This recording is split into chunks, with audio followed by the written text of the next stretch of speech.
নবম শ্রেণীর পাঠ্য অজিত দত্তের লেখা নগর কবিতাটি আজকে তোমাদের কাছে একটু বিষয়বস্তু আলোচনা করছি। কবিতাটি বিষয়বস্তুর আগে আমরা কবির সম্পর্কে কিছু তথ্য জানব। তা নগর কবিতাটি কবির লেখা সাদা মেঘ কালো পাহাড় কাব্যগ্রন্থের অন্তর্ভুক্ত। পরবর্তীকালে কবি তার শ্রেষ্ঠ কবিতাতেও এই কবিতাটিকে স্থান দিয়েছিলেন। তার শ্রেষ্ঠ কবিতা কাব্যগ্রন্থ যখন প্রকাশিত হয় তখন এই কবিতার প্রথম সংস্করণের ভূমিকাতে কবি তার কিছু কথা উপস্থাপন করেছিলেন। তা সেখান থেকে আমরা জানতে পারি যে কবি বিভিন্ন বয়সে তার যে অভিজ্ঞতা অনুযায়ী ভালো লাগা খারাপ লাগা বা তার পছন্দ অপছন্দের পরিবর্তন ঘটেছে। তা সেই অনুযায়ী তিনি নানান বিষয়বস্তু অনুসারে বিভিন্ন কবিতা রচনা করেছেন। তা তার শ্রেষ্ঠ কবিতা কাব্যগ্রন্থে সেই বিভিন্ন বয়সের লেখা বিভিন্ন কবিতাকে তিনি স্থান দিয়েছেন। তা সেই সমস্ত কবিতার ক্ষেত্রে দেখা গেছে যে বেশিরভাগ কবিতায় যেন কবির তার নিজের জীবনের প্রতিনিধিত্ব করছে বা কবির নিজের জীবনকেই উপস্থাপিত করছে। আর কবি চেয়েছেন যে আমরা যদি এই কবিতাগুলো বিষয়বস্তু অনুধাবন করতে পারি তাহলে কবির উদ্দেশ্য সফল হবে। অর্থাৎ কবি যেটা মনে করেছেন যে তার নিজের দৃষ্টিভঙ্গি, হয়তো সেই দৃষ্টিভঙ্গি সকল পাঠকের সঙ্গে মিলতে পারে বা নাও মিলতে পারে, সেখানে কবির কোনো দ্বিধা নেই। কিন্তু কবি তার নিজের যে জীবন তত্ত্ব বা তার যে জীবন দর্শন বা তার যে জীবনের বোধ তার মধ্যে কাজ করেছে, সেটা কিন্তু তিনি তার বিভিন্ন কবিতায় তুলে ধরতে চেয়েছেন। তা আমরা এখানে যে কবিতাটি পড়ব, নগর কবিতা, এটি মূলত রূপক ও সংকেতের আবরণে আপাদমস্তক মোড়া। তা কবিতাটি এখানেও কিন্তু কবির জীবনের যে জীবন তত্ত্ব বা কবির জীবনের যে বোধ সেটা কিন্তু লুকিয়ে রয়েছে। তা রূপক সংকেতের আড়ালে তিনি কবিতার বিষয়বস্তু যতই কাব্যিক রূপ দিয়ে উপস্থাপন করুক না কেন, সেখানে তার নিজের জীবনের অনুভূতি না থাকলে কবিতাটা পড়লে তোমরা বুঝতে পারবে, অর্থটা বুঝে গেলে বুঝতে পারবে যে কবির নিজের জীবনের অনুভূতি না থাকলে কিন্তু এত সুন্দরভাবে এত বাস্তব রূপ দিয়ে তিনি কবিতার বিষয়বস্তুটাকে উপস্থাপন করতে পারতেন না।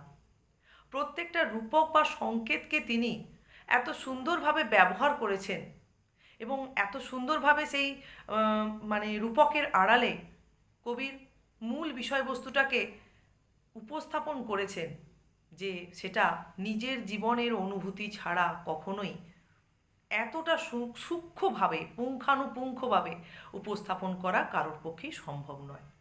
কবির তো এখানে পুরোপুরি জীবনের জীবন তত্ত্ব বা তার যে জীবন দর্শন সম্পূর্ণরূপে এখানে পেছনে কাজ করছে। তা আমরা এরপরে দেখব যে প্রথমেই আগে জানবো এখানে তিনি কি কি রূপক বা সংকেত গ্রহণ করেছেন, বাহ্যিক রূপে কোন বিষয়গুলো রয়েছে বা তার অভ্যন্তরে কি রয়েছে, এবং কবিতাটার বিষয়বস্তু একটু বুঝে নেব। তাহলে চলো এবার আমরা কবিতাটা অবলম্বনে বিষয়বস্তুটা একটু বুঝে নিই। আমরা তাহলে কবিতাটি পড়ার আগে কবিতার মধ্যে কবি যে রূপক বা সংকেতগুলো ব্যবহার করেছেন সেগুলো একটু বুঝে নিই। দেখো, কবিতাটা হচ্ছে নগর, কবি অজিত দত্ত।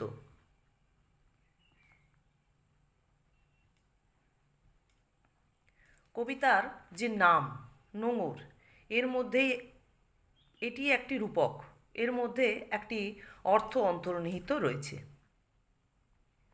নগর বলতে কবি বুঝিয়েছেন বন্ধন। এই বন্ধন কবির কাছে মায়ার বা দায়িত্বের বন্ধন।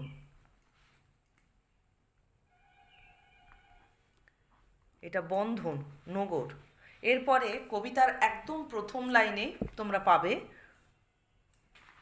দূর সিন্ধু পারে, রয়েছে দূর সিন্ধু পারে। দূর সিন্ধু পারে বলতে কবি বুঝিয়েছেন কবির কল্পনার বা স্বপ্নের জগৎ, যেখানে কবি হারিয়ে যেতে চান। সেটা আমরা পরে বুঝব। এরপরে আর একটি বিষয় রয়েছে, যেটা বাণিজ্য তরী। বাণিজ্য তরী, দেখো কবিতা এখানে রয়েছে বাণিজ্য তরী, বা কোথাও রয়েছে শুধু তরী, অর্থাৎ নৌকো। বাণিজ্য তরী হচ্ছে কবির নিজস্ব জীবন। বাণিজ্য তরীর মধ্য দিয়ে কবির নিজের জীবনকেই বোঝানো হয়েছে। আরেকটি এখানে রূপক রয়েছে তটের কিনারে।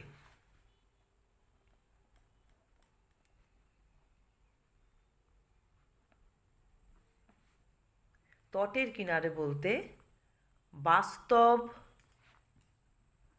জীবনকে বোঝানো হয়েছে। তাহলে দেখো, এই মূলত চারটি রূপক আমাদের কবিতার পুরো বিষয়বস্তুটা বুঝতে কিন্তু সাহায্য করবে। আর এছাড়াও এই চারটি রূপকের আড়াল ছাড়াও কবিতার মধ্যে কিন্তু আরও অসংখ্য সংকেত বা রূপকের ব্যবহার কবি করেছেন, কিন্তু এই চারটি রূপকের মাধ্যমেই কিন্তু মূল বিষয়টা উপস্থাপন করা হয়েছে। তাহলে কবির জীবন, অর্থাৎ কবির নিজের যে একটা অনুভূতি বা তার যে দায়িত্ববোধ, তার যে বাস্তব জীবনের প্রতিও যেমন দায়িত্ববোধ রয়েছে, তেমনি কবির ক্ষেত্রে তার মনের মধ্যে যে কল্পনা বা স্বপ্ন কাজ করে, সেটাকেও তিনি বাস্তবে রূপ দেওয়ার একটা সবসময় প্রচেষ্টা করে চলেছেন। কবির জীবনে দুটো দিক রয়েছে। এক হচ্ছে বাস্তব জীবনের প্রতি তার যে বন্ধন, যেটা মায়ার বা দায়িত্বের বন্ধন। আবার কবির জীবনের মধ্যেই রয়েছে কবির কল্পনা ও স্বপ্নের জগৎ, যেটা এই বাস্তব জীবন থেকে আলাদা, বিচ্ছিন্ন হতে হবে বাস্তব জীবন থেকে যদি কবি এই কল্পনা ও স্বপ্নের জগতে যেতে চান। কিন্তু কবি তার বাস্তব জগৎ বা জীবনের প্রতি যে দায়িত্ব বা কর্তব্য বোধ বা যে মায়ার বন্ধনে তিনি আবদ্ধ হয়ে আছেন, সেটা তার পক্ষে ছিন্ন করা বা অস্বীকার করা, অগ্রাহ্য করা কোনোভাবেই সম্ভব নয়। যে কারণে এই জগৎটা কবির কাছে সবসময়ের জন্যই কল্পনার বা স্বপ্নের জগতই থেকে যায়, কবির অনুভূতিতে থেকে যায়, কবির কল্পনায় থেকে যায়, আর বাস্তব জীবনে কবি সবসময়ের জন্য বাঁধা পড়ে থাকেন। এইটাই হচ্ছে এই কবিতার মূল বিষয়। এবং এই বিষয়টা, এই মানে প্রখর বাস্তব বিষয়টা, মানে কবির যে অনুভূতি ছাড়াও যদি আমরা আমাদের কথাও ভাবি, আমাদের প্রত্যেকটা বয়সের মানুষের প্রত্যেকটা ক্ষেত্রে দেখব, আমরা যে যে ক্ষেত্রে রয়েছি, আমরা যে যে মানুষের সম্পর্কে আবদ্ধ হয়ে রয়েছি, সেখানে আমাদের সকলেরই কিছু দায়িত্ববোধ, কর্তব্যবোধ বা মায়ার বন্ধন আমাদের সবসময়ের জন্য কাজ করছে। আমরা কিন্তু সেই ক্ষেত্রটাকে অস্বীকার করে আমাদের ভালো লাগার বা আমাদের স্বপ্নের জগতে কেউ হারিয়ে যেতে পারি না। আবার ওই মনের মধ্যে যে ভালো লাগার বা স্বপ্নের জগৎটা আমাদের মধ্যে রয়েছে, এটা কিন্তু আমাদের মনটাকে সবসময়ের জন্য পুনরুজ্জীবিত করে তোলে। আমরা যদি একটানা অনবরত বাস্তব জীবনের মধ্যে নিজেদেরকে ডুবিয়ে রাখি, তাহলে কিন্তু এই জীবনের মধ্যে যে জটিলতা রয়েছে, যে প্রতি পদে পদে যে প্রখরতা থাকে বিভিন্ন পরিস্থিতির, সেটা অতিক্রম করতে করতে জীবনটা আমাদের কাছে একটা মানে বোঝা স্বরূপ হয়ে দাঁড়াবে। সেই জায়গাটা অতিক্রম করার জন্য আমাদের মনের মধ্যে এই জগৎটাকে সবসময় সঞ্জীবিত করে রাখতে হবে। এটা এটা মনের মধ্যেই সবসময় থাকবে। এখানে হারানো বা এখানে চলে যাওয়া বা এই জগতে গিয়ে হারিয়ে যাওয়াটা কখনোই বাস্তবায়িত হবে না। আর এটাই বাস্তব সত্য। কবি কবিতার মধ্য দিয়ে তার সেই অনুভূতিটাই ব্যক্ত করেছেন। তাহলে কবি কবিতার শুরুতে দেখো কি বলছেন, যে পাড়ি দিতে দূর সিন্ধু পারে। তাহলে কবি পাড়ি দিতে চাইছেন দূর সিন্ধু পারে, অর্থাৎ তার কল্পনার বা স্বপ্নের জগতে। নগর গিয়েছে পড়ে তটের কিনারে, কিন্তু নগর অর্থাৎ তিনি মায়ার বন্ধন বা দায়িত্বের বন্ধনে আবদ্ধ হয়ে গেছেন। কোথায়? না তটের কিনারে, অর্থাৎ তিনি বাস্তব জীবনে যেটা আমি এক্ষুনি তোমাদেরকে এই 4টে বিষয়ের যে রূপক বারবার এইটাকে মাথায় পরিষ্কার করে গেঁথে নেবে, তারপরে দেখবে পুরো কবিতাটার বিষয়বস্তুটাই তোমরা বুঝে গেছো। তাহলে তটের কিনারে তার একটা বন্ধন, অর্থাৎ এই বাস্তব জীবনের মধ্যেই নানান দায় দায়িত্ব বা মায়ার কারণে তিনি বন্ধনে আবদ্ধ হয়ে রয়েছেন। সারা রাত মিছে দাঁড় ডানি। তাহলে কবি তো বুঝেই গেছেন যে তার দূর সিন্ধু পারে পাড়ি দিতে ইচ্ছে করছে, কিন্তু তার জীবন আবদ্ধ হয়ে রয়েছে বাস্তব জীবনে, বাস্তব প্রেক্ষাপটে। তাই তার দাঁড় ডানাটা কিন্তু মিছে, এটা কখনোই বাস্তবায়িত হবে না, কখনোই সত্য হবে না। তার দাঁড় ডানাটাও কিন্তু বৃথা, এটা কবি বুঝেও সারা রাত তিনি বৃথায় দাঁড় টেনে চলেছেন। জোয়ারের ঢেউগুলি ফুলে ফুলে ওঠে, এ তরিতে মাথা ঠুকে সমুদ্রের দিকে তারা ছোটে। তাহলে জোয়ারের ঢেউ হচ্ছে যে জোয়ারের যে ঢেউগুলো, যখন নদীতে জোয়ার আসে বা সমুদ্রে জোয়ার আসে, তখন কি হয় যে জলের প্রাবল্য দেখা দেয় এবং ঢেউগুলো খুব স্ফীত হয়ে ওঠে। তা জোয়ারের ঢেউ হচ্ছে এটা একটা রূপক। জোয়ারের ঢেউয়ের ফুলে ফুলে ওঠার মধ্য দিয়ে কবির মনের মধ্যে এক এক সময় তার স্বপ্নের জগৎ বা কল্পনার জগৎটা খুব প্রবল হয়ে ওঠা বোঝানো হচ্ছে এই রূপকের আড়ালে। আর যখনই তার মনের মধ্যে ওই কল্পনার জগৎ বা স্বপ্নের জগৎটা যখন জীবিত হয়ে উঠছে কবির কল্পনায় বা মনে, তখনই কি হচ্ছে না, তার মন ছুটে যাচ্ছে কোন দিকে না, সেই জগতের দিকে, সেই কল্পনার জগতের দিকে। এ তরিতে মাথা ঢুকে সমুদ্রের দিকে তারা ছোটে। এ তরিতে অর্থাৎ বাণিজ্য তরিতে বা কবির জীবনে মাথা ঠুকছে কারা না, ওই জোয়ারের ঢেউগুলো বা কবির মনে জাগ্রত ওই কল্পনা, এবং তারা পাড়ি দিতে চাইছে কোন দিকে না, সমুদ্রের দিকে, অর্থাৎ সেই কল্পনার জগতে ছুটে যেতে চাইছে কবির মন। তারপর ভাটার শোষণ, স্রোতের প্রবল প্রাণ করে আহরণ। ভাটা হলে কি হয় না, যে কোনো জলক্ষেত্রে আমরা দেখি জলের মানে একেবারে জলের মাত্রা এতটাই কমে যায় যে সেখানে কোনোভাবেই ঢেউয়ের উচ্ছ্বাস আমরা লক্ষ্য করি না। তাহলে ভাটার শোষণে কি হয় না, ভাটার শোষণ এটাও একটা রূপক। ভাটার শোষণ বলতে কবি যখন তার বাস্তব জীবন সম্পর্কে আবার সচেতন হয়ে উঠছেন, কবির মন থেকে যখন সেই কল্পনার জগৎ বা স্বপ্নের জগৎটা আবার হারিয়ে যাচ্ছে, সেই পরিস্থিতিটাকেই কবি এখানে ভাটার শোষণের মধ্য দিয়ে বোঝাতে চাইছেন। তখনই কি হচ্ছে, কবির মনের মধ্যে যে সেই কল্পনার জগতে হারিয়ে যাওয়ার একটা প্রাবল্য সৃষ্টি হয়েছিল, সেটা আবার ম্লান হয়ে গেল। সেই স্রোতের প্রবল প্রাণ ভাটার শোষণ যেন আহরণ করে নিল। কবির মন থেকে সেই কল্পনার জগতে হারানোর যে উচ্ছ্বাসটা একেবারে ম্লান হয়ে গেল। জোয়ার ভাটায় বাঁধা এ তটের কাছে আমার বাণিজ্য তরী বাঁধা পড়ে আছে। তাহলে কবি বুঝে গেছেন তার বাণিজ্য তরী অর্থাৎ তার জীবন বাঁধা পড়ে আছে কোথায় না, তটের কাছে। এবং এই তটের কিনারেই তিনি অর্থাৎ বাস্তব জীবনের প্রেক্ষাপটে তিনি বাঁধা পড়েই থাকবেন, এবং তার জীবনের মধ্যে জোয়ার ভাটার যে খেলা সেটা চলতেই থাকবে। অর্থাৎ কখনো তার মনের মধ্যে কল্পনার জগৎ বা স্বপ্নের জগৎ প্রবল হয়ে উঠবে, আবার কখনো বাস্তব জীবন সম্পর্কে কবি সচেতন হয়ে উঠবেন। এভাবেই তিনি তার জীবনকে ওই বাস্তব প্রেক্ষাপটে নানান কারণে আবদ্ধ রেখেই অতিবাহিত করে চলবেন, এটা কবি বুঝে গেছেন তার জীবনে। যতই না দাঁড় ডানি, যতই মাছ তুলে বাঁধি পাল, নগরের কাছেই বাঁধা তবু এ নৌকা চিরকাল। তাহলে দাঁড় ডানা আর মাছ তুলে পাল বাঁধা, এ দুটো হচ্ছে নৌকোকে বা বাণিজ্য তরীকে এগিয়ে নিয়ে যাওয়ার একটা প্রচেষ্টায় করা হয়। তাহলে কবি যতই দাঁড় টানেন আর মাছ তুলে পাল বাঁধেন, এই দুটোও কিন্তু রূপক। এর মধ্য দিয়ে কবি বোঝাতে চাইছেন, কবি যতই তার মনের মধ্যে সেই কল্পনার জগৎটাকে মাঝে মধ্যেই রাঙিয়ে তোলেন বা জাগিয়ে তোলেন বা সেটাকে সঞ্জীবিত করে তোলেন, সেটাকে উদ্দীপিত করে তোলেন, সেটাই তাকে আবার মনের মধ্যে একটা আকাঙ্ক্ষা বা ইচ্ছা যোগাবে যে সেই জগতে হারানোর। এটা হচ্ছে একটা প্রচেষ্টা। তিনি বারবার যখন মনের মধ্যে সেই কল্পনার জগৎ বা স্বপ্নের জগৎকে প্রবল করে তুলবেন, সেটাই হচ্ছে তার সেই জগতে হারানোর একটা প্রচেষ্টা তৈরি করবে। কিন্তু নগরের কাছেই তার বাধা পড়ে রয়েছে চিরকালের জন্য, কোনোভাবেই কিন্তু সেখানে তিনি হারাতে পারবেন না। তবুও তিনি এই প্রচেষ্টাগুলো অবলম্বন করে চলবেন। নিস্তব্ধ মুহূর্তগুলি সাগর গর্জনে ওঠে কেঁপে, স্রোতের বিদ্রুপ শুনি প্রতিবার দাঁড়ের নিক্ষেপে। তাহলে যখনই একটা নিস্তব্ধ মুহূর্ত আসে, যখন কবি হয়তো কোনো ক্ষেত্র নিয়েই অতটা চিন্তিত নন, তখনই সাগর গর্জনে তার ভেতরটা যেন কেঁপে উঠছে।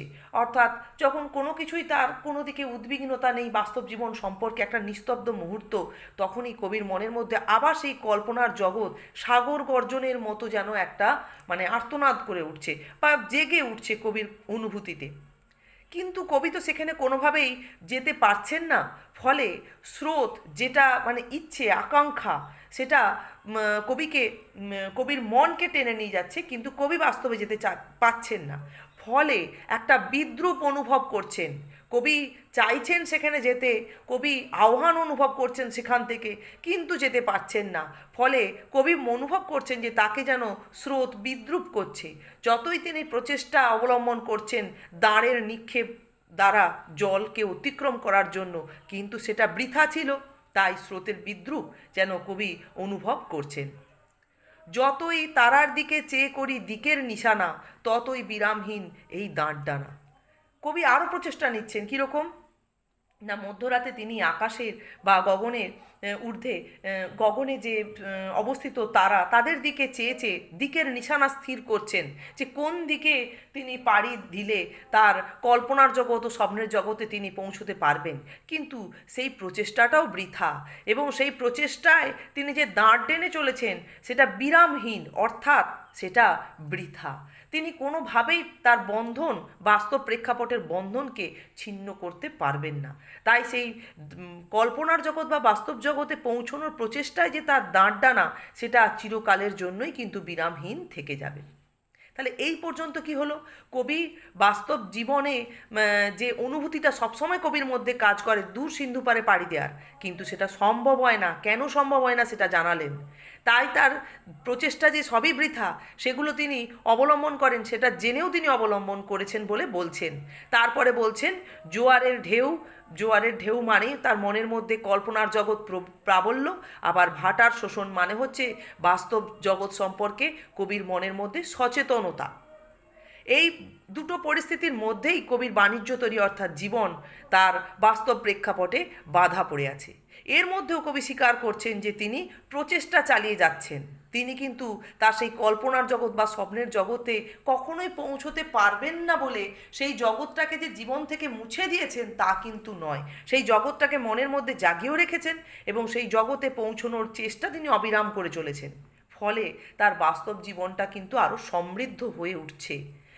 এভাবেই এই প্রচেষ্টা, যে ব্যর্থ প্রচেষ্টা, সেটা তারার দ্বারা দিক নির্ণয় করা বা বিরামহীন দাঁড় টানা, সব রকম, বা দাঁড় মাস্তুলে পাল বাঁধা, সব রকমের ব্যবস্থায় তিনি অবলম্বন করছেন, কিন্তু সবটাই বৃথা বলে তিনি অবগত। তাহলে এই পরিস্থিতির পরে শেষ 4টে লাইনে কবি কি বলছেন দেখো। তরি ভরা পণ্য নিয়ে পাড়ি দিতে সপ্ত সিন্ধু পারে, নগর কখন জানি পড়ে গেছে তটের কিনারে। তাহলে এটা হচ্ছে কবির একটা সিদ্ধান্তমূলক কথা কবিতার শেষে। যে কবি যে কথাটা বলে এলেন সেটাই আবার যে তিনি বুঝে গেছেন যে তার জীবনটাই এরকমই। তাই তিনি কি বলছেন না, তরি ভরা পণ্য নিয়ে তিনি পাড়ি দিতে চাইছেন সপ্ত সিন্ধু পারে। তাহলে দূর সিন্ধু পার বা সপ্ত সিন্ধু পার বলতে কবি সেই কল্পনার বা স্বপ্নের জগৎকে বোঝানো হচ্ছে। এবং তরি ভরা পণ্য বলতে তিনি তার জীবনকে অনেক কিছু নিয়ে সমৃদ্ধ করেছেন, অনেক ভাবনা, অনেক কল্পনা, তিনি নিজেকে এমনভাবে সমৃদ্ধ করেছেন যে সেই কল্পনার জগৎ বা স্বপ্নের জগতে যাওয়ার জন্য তিনি খুব উদ্গ্রীব হয়ে আছেন। কিন্তু নগর কবির অজান্তেই কখন পড়ে গিয়েছে তটের কিনারে, সেই সপ্ত সিন্ধু পারে পাড়ি দেওয়ার আগেই তার তরির নগর হয়ে গিয়েছে তটের কিনারে। অর্থাৎ কবি অবগত যে তার বাস্তব প্রেক্ষাপটে তার যে দায়িত্ব, তার যে মায়ার বন্ধন, সেটাকে তিনি কোনোভাবেই ছিন্ন করতে পারবেন না। সারা রাত তবু দাঁড় টানি, তবু দাঁড় টানি। তাহলে তবু কথাটা ব্যবহার করছেন এখানে দুবার। কেন না, এই সমস্ত পরিস্থিতি অবগত হওয়ার পরেও তিনি তার দাঁড় টানার যে প্রচেষ্টা, সেটা বৃথা হোক বা কখনো সফলতাকে করুক বা নাই করুক, তিনি দাঁড় টানাটা অবিরাম চালিয়ে যাচ্ছেন। এটা তাকে তার জীবনের একটা বাস্তব জীবনের দায়িত্ব বা মায়ার বন্ধন ছিন্ন না করা বা দায়িত্ব আঁকড়ে পড়ে থাকাটা যেমন একটা তার দিক জীবনের, তেমনি এই কল্পনার জগৎ বা বাস্তব জগতে পৌঁছানোর প্রচেষ্টাটা বয়ে চলাটাও তার জীবনের একটা দিক বলে কবি কবিতায় উপস্থাপন করতে চেয়েছেন। তাহলে পুরো কবিতাটার মধ্যে তোমরা দেখতে পাচ্ছ যে নোঙর এখানে একটা মুখ্য বিষয়। নোঙরটা হচ্ছে বন্ধন, যে বন্ধনে কবি আবদ্ধ, কবি একটা বাস্তব প্রেক্ষাপটে আবদ্ধ। আর পুরো কবিতার মধ্যে কবির প্রচেষ্টা চলছে এই বন্ধনকে ছিন্ন করার। আবার কবি অবগত হয়েছেন এই বন্ধনকে তার পক্ষে ছিন্ন করা সম্ভব নয়। আর কবি এই বন্ধনকে ছিন্ন করা সম্ভব না হলেও বন্ধনকে ছিন্ন করার প্রচেষ্টা আমরণ চালিয়ে যাবেন। এরকমই একটা প্রেক্ষাপট কবিতার মধ্যে আমরা পাচ্ছি। তাই নোঙর যে নামকরণটাও করা হয়েছে এটা কিন্তু একেবারে ওই বাস্তব প্রেক্ষাপটের সঙ্গে বা বাস্তব জীবনের সঙ্গে কবির যে বন্ধন, যেটা মায়ার হোক বা দায়িত্বের হোক বা কর্তব্য পালনের ক্ষেত্র হিসেবে হোক, সেই বিষয়বস্তুটা এই কবিতার পুরো প্রেক্ষাপটের মধ্য দিয়ে ফুটে উঠছে। তাহলে এইভাবে আমরা এই রূপক আশ্রিত বা সাংকেতিক কবিতাটার অর্থ তুলে ধরতে পারি। তোমরা আজকের বিষয়বস্তুটা এর অনুশীলন করো, এরপরে প্রশ্ন উত্তর আলোচনা করব।